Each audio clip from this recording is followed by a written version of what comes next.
Hey, Mom. Hey, Pumpkin. What's going on?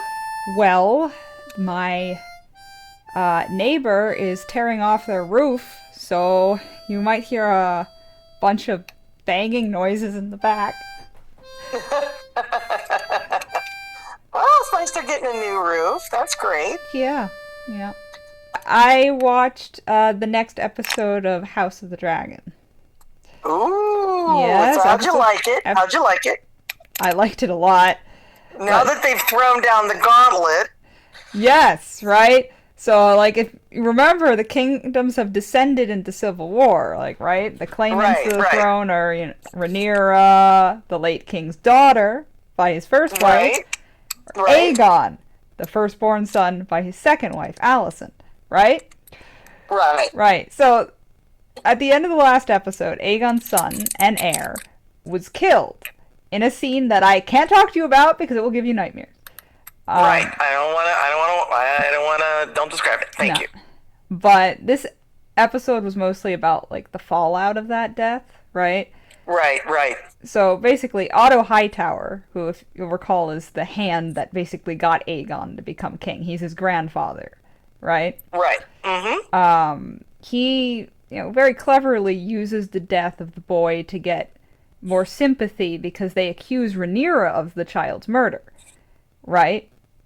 Okay. Wait, now, the person who's really responsible is Daemon, Rhaenyra's husband, who ordered the assassination of Aemon, the king's brother who rides the giant dragon, Vhagar, you know that guy? Right, right. Right. Mm-hmm. He killed Rhaenyra's son at the end of season 1. I know. But Horrible. Yeah. but the assassin killed the little boy instead, right? Right. Now, when Rhaenyra hears about the death and the accusation that she ordered it, she's horrified. It leads to this argument with Daemon about how this hurts her claim to the throne and like, holy crap, you killed a little boy, and was that intentional, and are you really on my side? And they like dredge up this all this underlying tension in their relationship, right?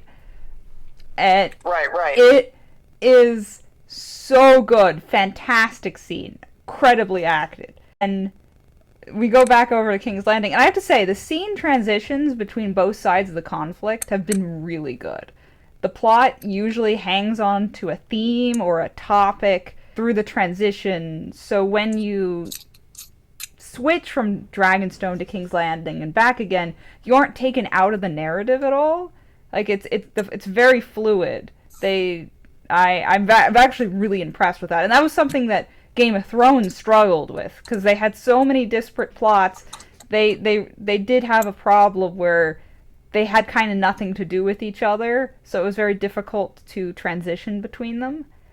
Right, This very smooth. I'm very impressed with that. The only thing that mars it a little bit is were a couple scenes. They have a couple scenes about these peasant guys, and I can tell they're going to be important later, but they're not currently important. So they kind of stick their scenes a little randomly. And I wasn't bothered by it because the writing's been so good so far that I have faith that it's going to become important. But I have Okay. heard people thought that it slowed down the pacing a lot because you don't really know why it's important that we're following these random people. I don't know. They possibly could have smoothed that out, maybe tie it in with some characters we already know, or do it in some way. I didn't Well, mind it. they'll get a tie.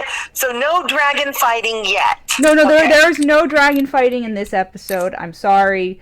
They're really building toward it, though. I suspect there might be dragon fighting next episode. But there's a very good reason why they're holding back. Because the dragons are nukes, Mom. They know that once they cross that line, once they start fighting with dragons, everything's going to hit the fan. They Yeah, know. that's nuclear war. So they're trying desperately to That's avoid it. scorched. Right, that's scorched earth, and everything looks like a glass parking lot. Yeah, Right. they know. They know. Really scorched earth. Yep. Dragon scorched. Dragon scorched.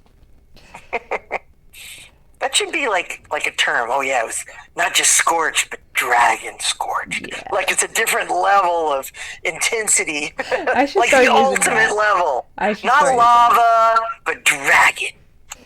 So, Aegon, the king, and the father of the little boy that died last episode, is livid and absolutely crushed. And I have to hand it to the actor. Last season, his role was mostly like a spoiled brat who's running away from his responsibilities. But this season, his actor is killing it.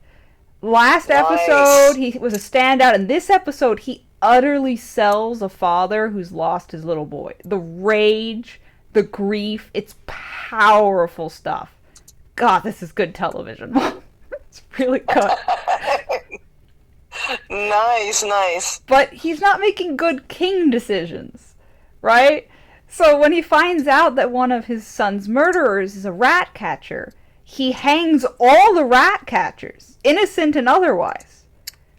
And, like, where the whole city can see. An overkill. Yes. That's not going to lead to the population being very happy with you. This pisses off Otto, right, his grandfather in his hand, who just built up support from the peasants with the funeral of his son and really.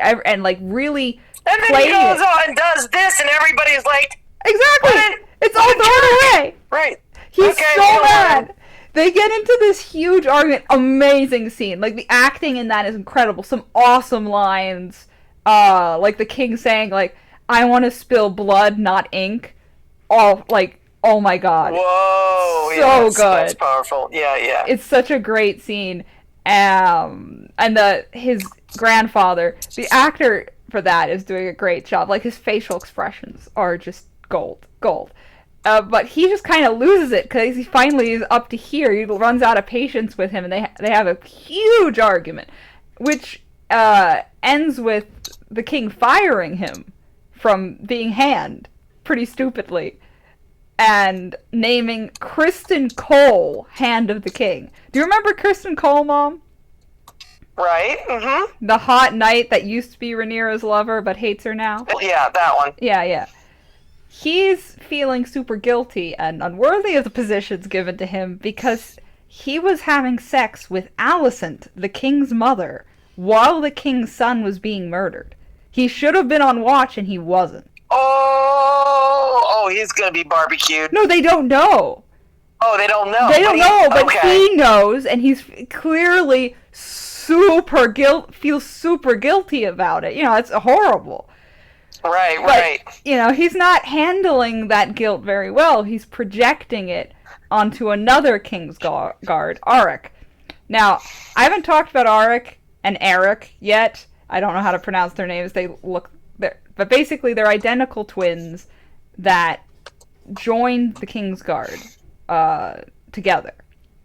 But they chose different sides of the conflict. Arik is in the King's Guard of Aegon, and Eric is in the King's Guard of Rhaenyra, right? Right. So Kristen Cole guilt trips Arik to go to Dragonstone, masquerade as his twin, and kill Rhaenyra.